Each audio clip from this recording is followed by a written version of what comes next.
All right, so thank you, Murat, and thank you everyone for coming to the third version of our nice workshop. I think it's, like everyone has mentioned before, it's an exciting group of people we have this time around, and it's an honor to be one of the first technical talks here. So, as Bruce mentioned earlier in his opening remarks, San Diego National Labs has recently made a fairly substantial investment in this area, a large project over the next 3 years. And so my role on that is really on the neuroscience side, kind of looking more at the algorithms. The project's titled Hardware Acceleration of Adaptive Neural Algorithms. My work is going to be, or my talk is going to focus on the last 3 words. Specifically, what it is that we mean by adaptive neural algorithms, and how can we do this, and why hasn't it really been done before all that often. So this is a slide that I've put together and I've used a few times, and it really is a neuroscience bias, I'll admit. My background is computational neuroscience. And when you look at the sort of array of machine learning tools that the community uses, neural nets, various other tools, they've been, of course, incredibly successful in certain application domains. But one of the things that's notable is that the neuroscience inspiration, despite the nomenclature, things like learning and neural networks, it really goes back to the 40s and 50s, and there hasn't been all that much kind of transition of knowledge from how the brain works from the neuroscience field into computing. There's been some, but it's of course a very limited sort of kind of dialogue back and forth. And of course, this is something I think most of us in this room would be eager to see kind of changed. Jacob's program in particular is pointed directly towards going from the neuroscience down into the algorithms. But I think there's a lot that we can actually specifically look at in the way of adaptivity and learning that the brain has done, how the brain does it, that neuroscientists have understood in the last 40 years or so, that really you don't see in any of the existing machine learning methods. So, everyone here has a list of what makes the brain special, unique compared to the computing methods we use. Here's just a short list. I'm sure we'll hear a lot about spiking and hierarchical kind of processing, sparse distributed representations, and so forth. The thing that I'm going to focus on in particular is this adaptation, is the learning, the ability to continuously, real-time, incorporate new information about the world and how the world has changed into the models themselves. This is, somewhat ironically, I think, not what machine learning generally does. Despite the name machine learning, it's really machine training. If you're having a given model, given method, whatever it may be, it's a model of the world at a certain point in time. The world has, you sample it, you collect a lot of data, maybe it's labeled, maybe it's unlabeled, and you build a model off of it, and you deploy it out in the world. And you hope that however the world changes, your model still remains relevant and practical. As Dan mentioned in his sort of brief overview earlier, that doesn't really work for a lot of the application spaces that we need to have neural computing in. What we really want is something more akin to what the brain does, which is really constantly updating itself in response to the new information that's been acquired, the changes of the world up to that point. And that could be changes in the world or simply better sampling, better understanding of the world as it is. So what I thought I'd do is kind of back up and say why don't we see a lot of hardware adaptation in our models, or software adaptation for that matter? What is it that, when IBM came out with their chip, of course a lot of people looked at it and said, oh, this is a great chip, but where's the learning? But even more people said, wow, they've solved everything. And so, I think this idea that is learning really needed is one of the first things to come up. I mean, maybe practically speaking, while neuroscientists pay attention to learning, maybe it's not as important as we think it is. And you can imagine that in a case where the world is changing fairly slow. So in this case, notional sorted graph, W is the world change, dw dt. And if you think of something like, say, the English language, we incorporate, there are new words popping up. There's always a few words added to the Oxford Dictionary every year. But it's generally, the language is a very slow time scale change. And so, just like, when before the internet, they came out with print dictionaries every 5 or 6 years, you didn't need to have one every month. So continuous adaptation isn't really necessary for certain things like language or, what animals you see on YouTube or something like that. On the other hand, there are some application domains that the world is changing quite fast. And this would be the sort of things that DARPA might care about, or deployed platforms. If you train something in a kind of idealized environment with limited data that you hope is representative of the world, you stick it out there in the world, quickly, very soon thereafter, the internal model is no longer quite relevant. So I think, clearly this latter case, where the world is changing fast, is where we need to pay attention to for the application purposes for online adaptivity. And if you can come up with some notional sort of quantification of that, there's a certain amount of time it takes to retrain a new model, to redeploy an existing model into a system. So even the best deep learning methods are really costly and time-consuming to kind of regenerate a whole new model off of data. During that time, the world has changed quite a bit. You need to pull back a system and reinstall the model or so forth. That's where we want to pay attention to in our applications. So the second reason I think that we haven't seen much online learning, practically speaking, is that it's actually quite difficult to do from a hardware perspective. There are ideas of how to do it, but it's not necessarily cheap. So just kind of as an illustrative point, this is a little analog circuit from one of the European groups on STDP. It's about 10 years old almost now. But this is spike time and plasticity, but that's a fairly reasonably complex circuit there for a single synapse. And if you think about what IBM did, their chip, of course, is an amazing engineering feat, but one of the reasons they could get to their performance parameters and to their size is by having very, very simple synapses. I think they're either 4 bits or 8 bits, very low precision, kind of low density memory units. They're configurable, but they're not online adaptive. And half their footprint, more or less, are the synapses. So if you were to have a very sophisticated synaptic circuit tracking 4 or 5 state variables at high levels of precision, you're going to have trouble doing that at the space that they talked about here.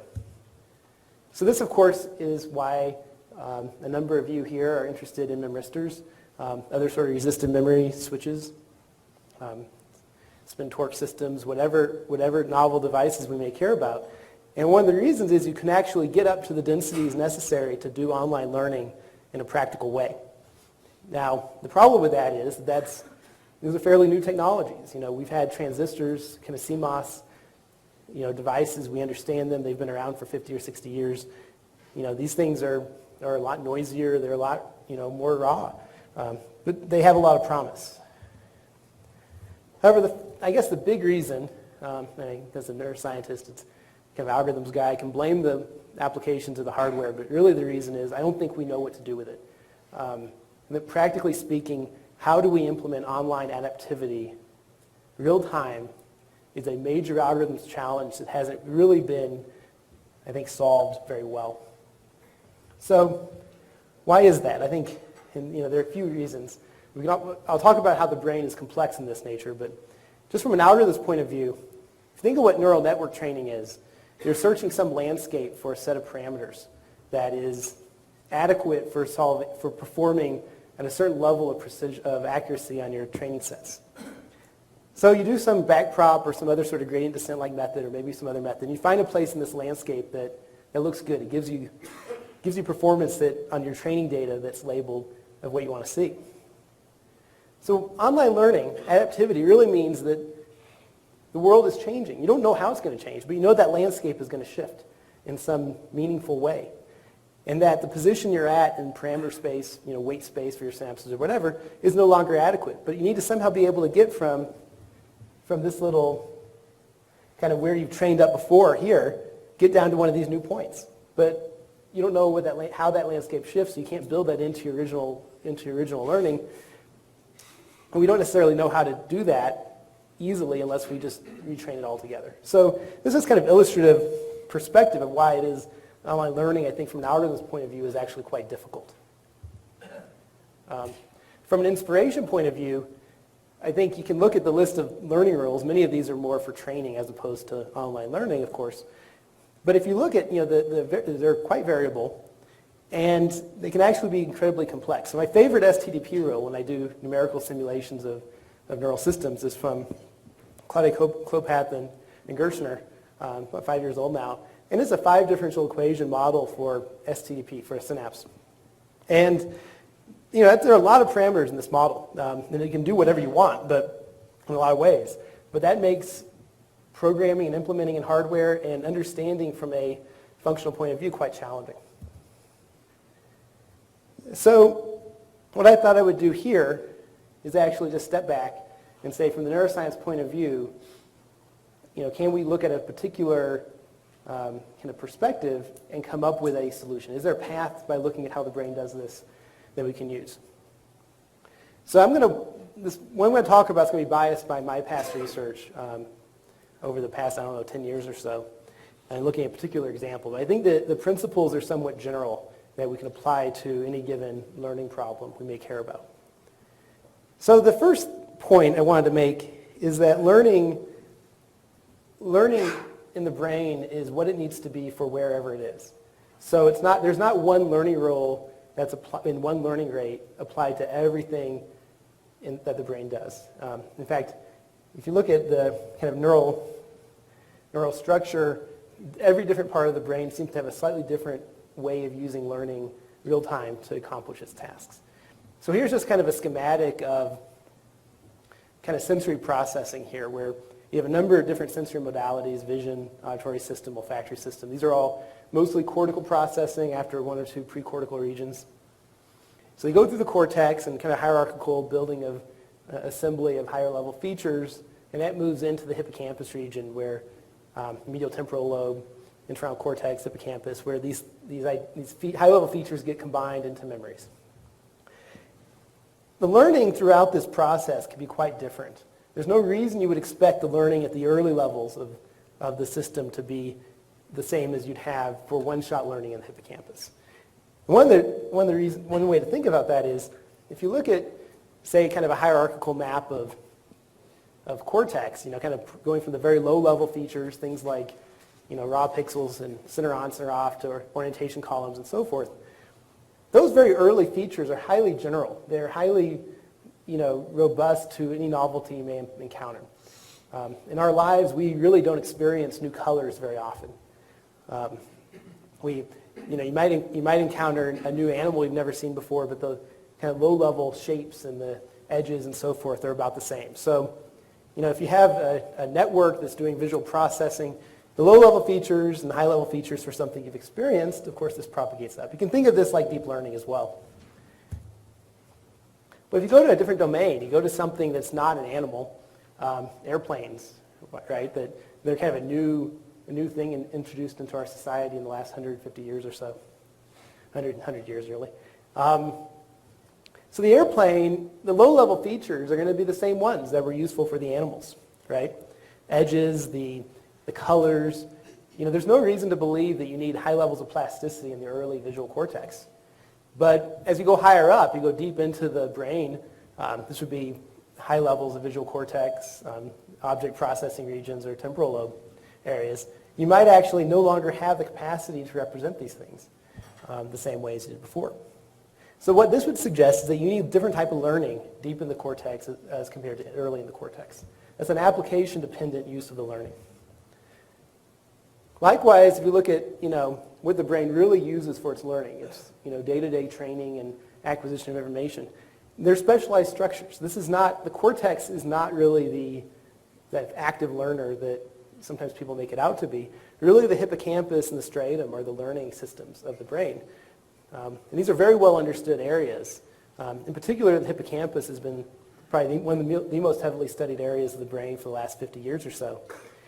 And it really, it is capable of this one-shot learning. Information comes in from sensory domains, and new memory is formed at that moment. Where all of our hippocampuses in this room are actively encoding the experiences here. You don't need to repeat that over and over again. That's very different than how our cortex learns. It's very different than how our striatum learns, which is more task-based, skill-based learning. So these specialized structures have specialized learning that's unique to the areas. So related to that is the function matters. The learning you want to use is going to be dependent on what your function is. Which should go without saying, but sometimes it gets lost on me. So in the hippocampus, we'll zoom into that since that's what I know well.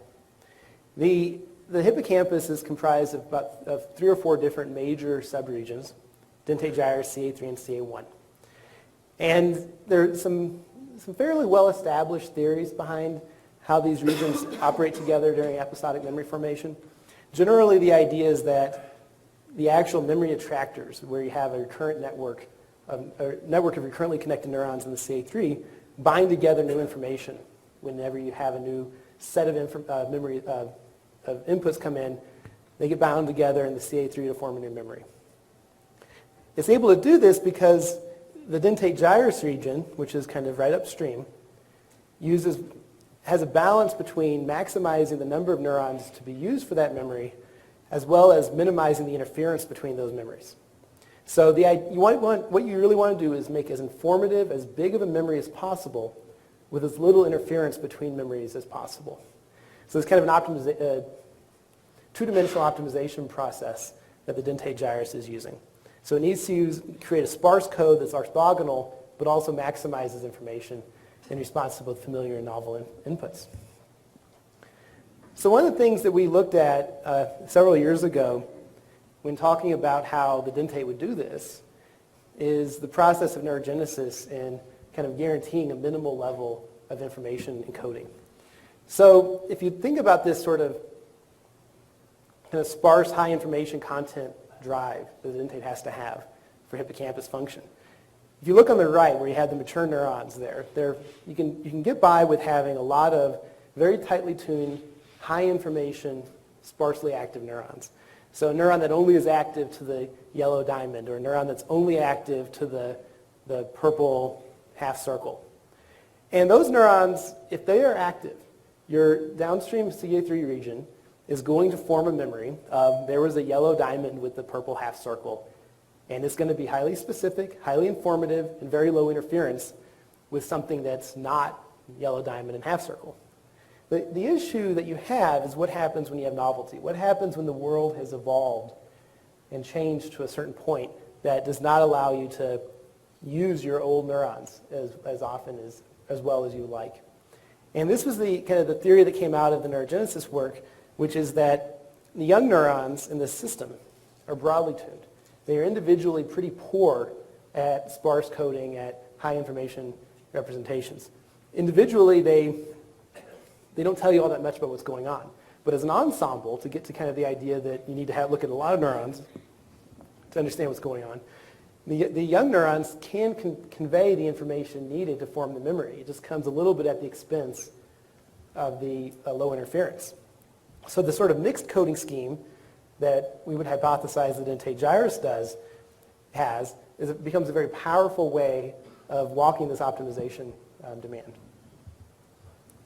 And so the other nice thing about it is it lends itself to a very useful characteristic of learning, and that is these young neurons can be very plastic. They can be very dynamic in acquiring new information over time. And so if you encounter the orange plus or the green circle, for which you have no mature cells, you have no tightly tuned high information neurons, if you use those real time to encode what you need to encode, that's great. But then those cells will themselves become tightly tuned and precise for encoding those features eventually in the future. So in this case, we have learning, which is a learning mechanism which is specific to this actual region of the brain. It's not, I don't know why you would necessarily need to do this in B1, where you're going to have, things that go northwest, southeast I've never seen before, so I need to do this sort of new feature detector. This is something you only really need at this deep level of hippocampus processing. But it seems to work very well, and it seems to be a necessary function for that. And so effectively what we're doing is if you look at machine learning case, it's like adding a new dimension to the processing to allow separation. So neurogenesis can give you this specific unique functionality in this area based on what the demands are. So another lesson that came out of the work that I've done on the hippocampus work area is that I think especially when it comes to learning, we've gotten biased by thinking in small scales.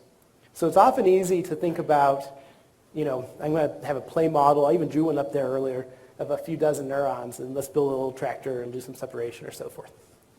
But of course, the brain isn't small. There's almost no mammalian system that is smaller than a mammalian brain, the mouse brain. And the mouse brain is quite large. It's much larger than any electronic system that we can build today. And so, hardware system, we can't simulate something the size of a mouse brain at the level of precision that would make it reasonably useful. And so, is there something special about that scale? And I would argue there is.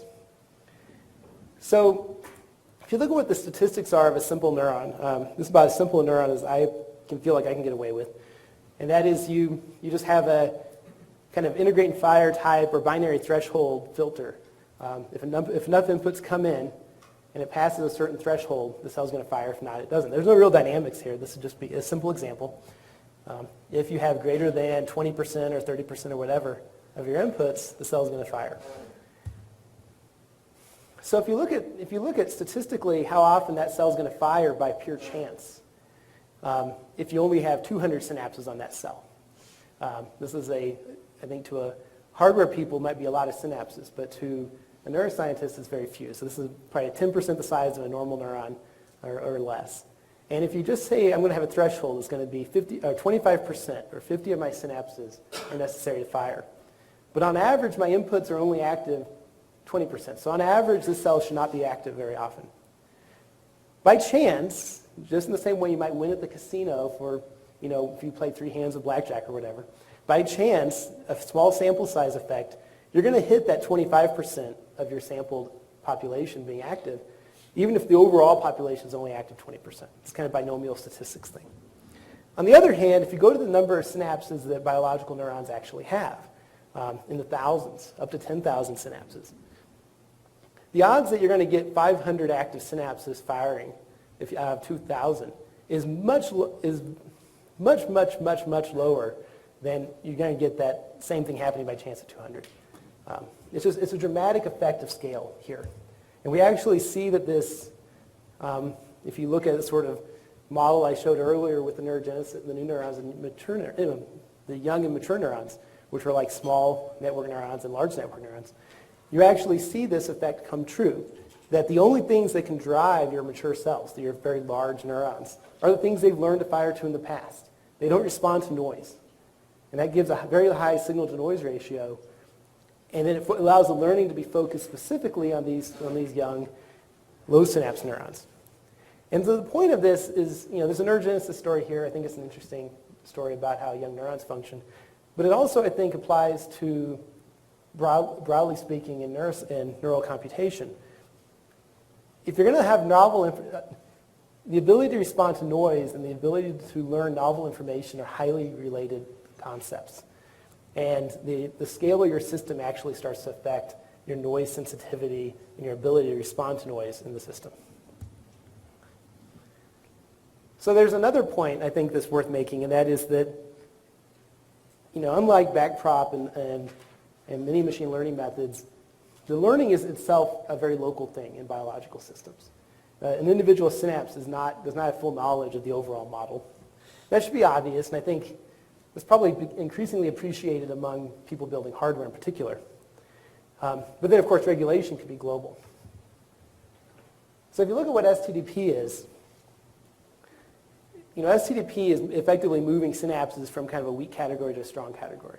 This would be kind of a simple, low precision individual weights, but you want, if you want a type of learning to kind of move things from weak to strong or strong to weak, STDP can be quite powerful, effectively in clustering your inputs based on which ones are most active.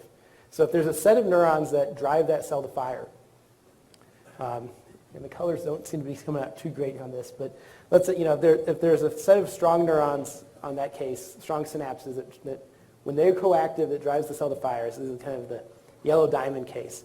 If there's a weak synapse, another neuron in the input set, that is highly correlated with that, STDP can pull it out simply by knowing what inputs drove the downstream neurons. The kind of information goes between how informative is the upstream neuron in the eventual activity of my downstream neuron.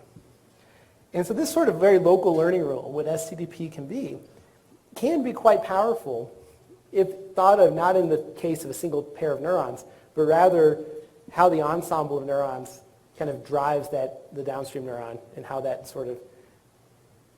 ensemble of synapses then get kind of clustered over time based on this sort of learning path. And of course, this can be globally regulated. You can stick something like dopamine into here and say, as the synapses move between strong and weak or various levels of precision, you can actually have a reinforcement mechanism, something that comes back in and says, okay, whatever synapses just moved seem to have really made an impact. So finally, and this is almost going to be obvious just based on the fact that I've talked about learning at two very different scales so far. But there's more than one type of learning. There's not one learning rule. And Karl-Heinz made the comment that, on their chips, they want to make sure that they're not building into the chip that there's one type of learning that they can do. And this is, of course, a challenge, right? If you're going to make specialized hardware, you need to kind of select, narrow the choices down in some respect. But when it comes to neural systems, there's easily more than one type of learning that you can pull out of the toolkit. So this is kind of, again, a very notional graph, but you end up having plasticity at many different spatial scales, many different temporal scales, and they often go hand in hand with each other. You can't have neurogenesis without synaptic plasticity, for instance. And so, again, the details of this aren't that important, other than the fact that there's a lot to be learned out of how the brain does things in its complexity. You can't just say, I'm only going to pay attention to STDP, or I'm only going to pay attention to synaptogenesis, or whatever. There's a lot of possibilities that we can pull out of to achieve whatever application target we want to go after. So my suggested path forward really is that one needs to actually look at a particular function. Ideally look at a particular application, I guess, to kind of push to the conversation this morning, and ask, what sort of learning does this application ask for? What sort of change in the world does the application space promise or suggest that we may have to face? And if you can do that, and then you say, okay, what type of neural algorithm would be suitable for doing this? And in the case of the dentate gyrus, there's a specific algorithm that maximizes information while minimizing correlations. And we want to, if that's your goal, if that's the target of your neural circuit, what learning is going to be useful for that? It's not a, one-size-fits-all sort of thing. And it's important not to think of it that way. So it really is the sort of guided design process that I think we should look for. So with that, thank you very much. And I'll take it away.